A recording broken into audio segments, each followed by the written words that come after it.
We were doing survey trips with the helicopter, trying to find people groups that had not yet been reached. We had some engine problems, and we ended up setting down in another village about 11-minute flight from here, and we spent 3 days with the people that were living there. And one of the things the Lord did in my heart during that time was He really impressed upon my heart that if He wanted to use my life to reach those 30 people living on the side of the hill, that I really would not be satisfied doing anything else.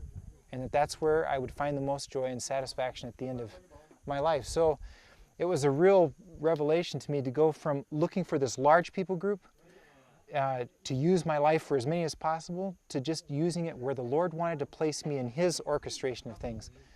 And by the time my coworker Tim and I, by the time we left that place, we were like, if it's these 30 people that we need to reach, then we'll do that. We'll come right back here and focus on them. About 4 months ago, we were teaching from creation to Christ, and we were on our last day of teaching, and we came out of our house and we were making our way up to the schoolyard where we were going to be teaching, and it was the weirdest thing. We looked back over to where our house was, and there was a huge rainbow that stretched from the airstrip, stretched right over to where our house was early in the morning. I have never seen this before, and I haven't seen it since.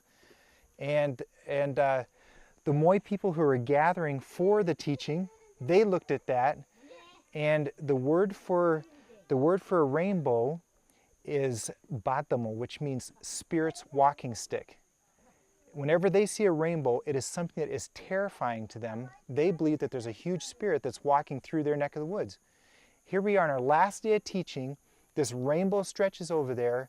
All of those people that we were teaching thought back to when God gave His promise to Noah that he would not destroy the earth again by flood. And the Moy knew that they were about ready to hear God's promise of a Redeemer be fulfilled. And it was just one of those things that the whole group of us, we just sat there and looked at that. We went inside and we taught, and to see their response, my sin put on the cross, God punishing Christ, our Redeemer, for our sins, and to see their response, it's just one of those things that I think, you know what? In all of eternity, I'm not going to regret that this is the way I spent my life. It's going to be worth it.